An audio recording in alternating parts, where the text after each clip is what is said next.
Hello guys and welcome to my channel. I'm a new slime anime YouTuber. If you like this content, please consider subscribing and clicking that bell notification icon so I can continue uploading this kind of content. This video is the part 4 of chapter 1 of volume 19 of Light Novel. So without further ado, let's get started.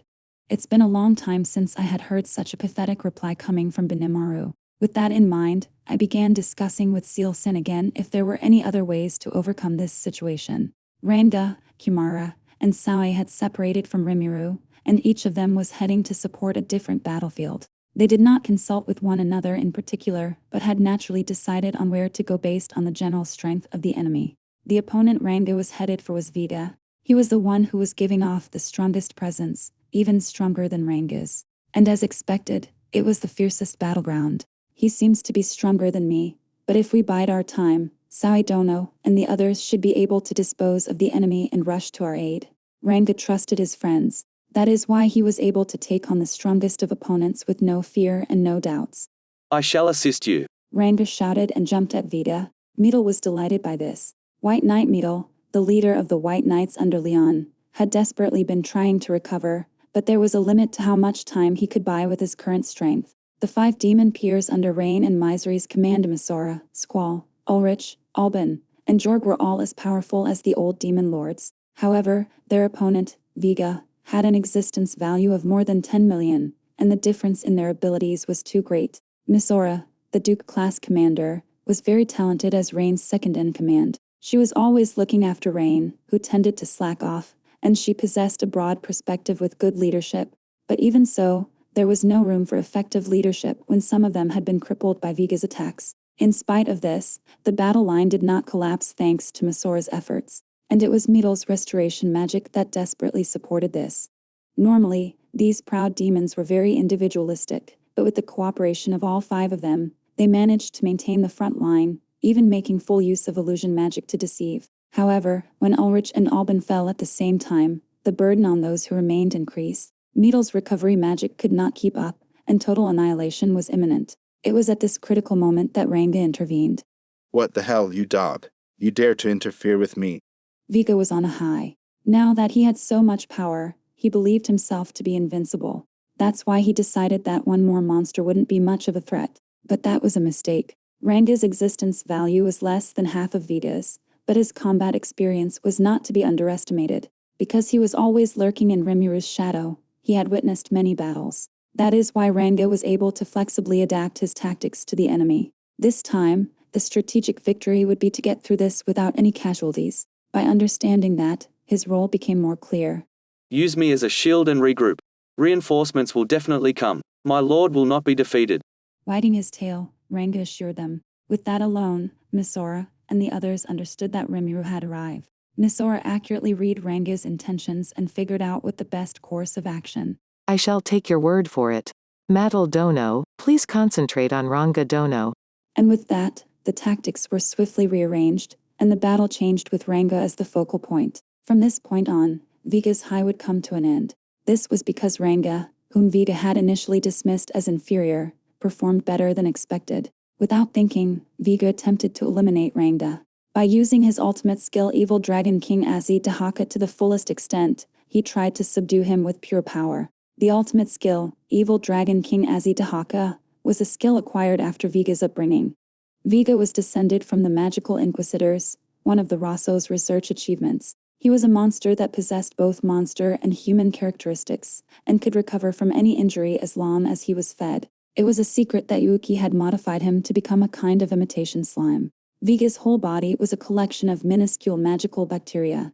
Therefore, he could regenerate freely, and as long as a single part of his body remained, he could be revived without any problems. He was able to mimic the structure of living organisms, and depending on the probability, he could even acquire the skill of the opponent after predation. It was precisely because of this that Vega was able to acquire the ultimate skill Evil Dragon King Azzy Dahaka. The true value of this skill was that it absorbed the power of the eaten target, just like the Vega's essential nature. It was a power very similar to Rimuru's gluttonous King Beelzebub, and was an aggregation of terrifying abilities such as Ultra Speed Thought, Parallel Thought, Analyze and Assess, Organic Domination, Mass Reproduction, Skill Absorption, and Multilayer Barrier. It had an extremely high performance. If the victim had a physical body, its information could be read using organic domination, and its racial abilities could be acquired. Even if the victim was a spiritual life form, it was possible to steal away its energy using skill absorption and even make its skills their own. On top of that, as long as there was an organic body to use as a material, the user could mass produce and manipulate replicas of themselves. The ultimate skill Evil Dragon King Azitahaka was a skill that, if it could be mastered, could help the wielder become as strong as they wished, if it could be mastered. Unfortunately, Vega hadn't had that much experience since he was born. He had grown at an alarming rate, and his power had only increased, but he had yet to master his own powers. Vega could only use organic domination to strengthen his body, analyze and assess to understand his enemies' weaknesses, and skill absorption to weaken his enemies.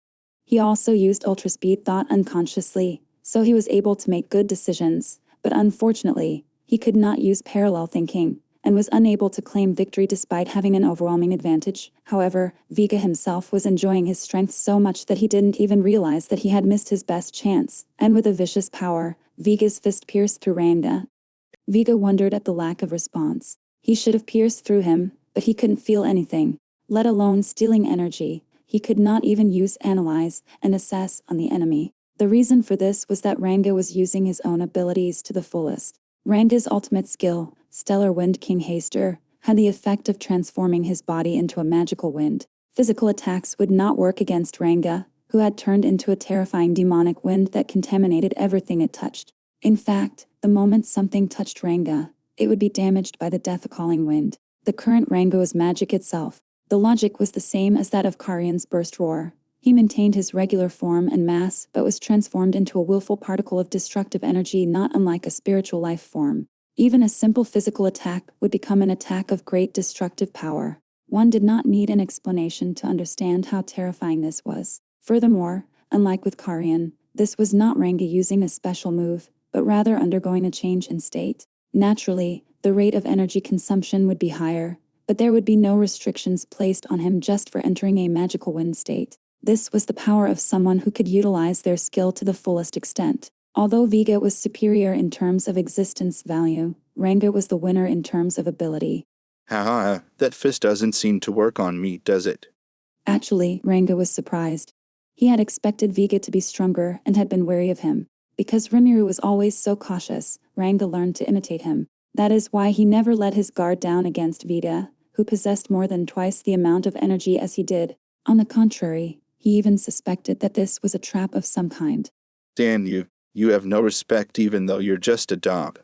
And after Vega tried to hit him, he realized for the first time that the other party was an idiot. If he had hit Ranga, who had turned into magical wind, without thinking, the result would have been the same as hurting himself. Vega would have taken the damage on his own, and Ranga was left dumbfounded. In this case, the correct answer was to wrap your fist in a skill-enhanced aura, and then hit him. The same applied to attacking with weapons. Skills could only be dealt with by skills. If he was a spiritual life form, he could be as effective as an ultimate skill by increasing his energy, but Vega did not take any of that into consideration.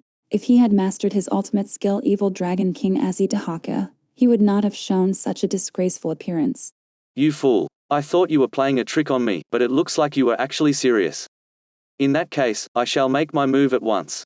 As soon as Ranga announced this, he began to run at full speed. He became a jet black wind that tossed Vega around, leaving the sound behind and filling the space with afterimages from the earth to the sky. Then, it became a howling that reverberated inside the space. Ranga amplified his own speed and destructive power through the sound and wind domination of the stellar wind King Haster, and then created a force field using spatial domination while running at full speed. After that, he created a death storm within the force field by using weather domination for the final blow. This eventually led to the apocalypse that destroyed everything. This technique was called Apocalypse Howling. It was the most powerful individual attack technique that Ranga had devised. Incidentally, if one made a howling roar, they could also fire it as a directional beam. Normally, that would be the simpler and more correct way to use it. However, if one wanted to cause more damage, it was better to use a beam that was confined to a certain space, as was the case in this situation.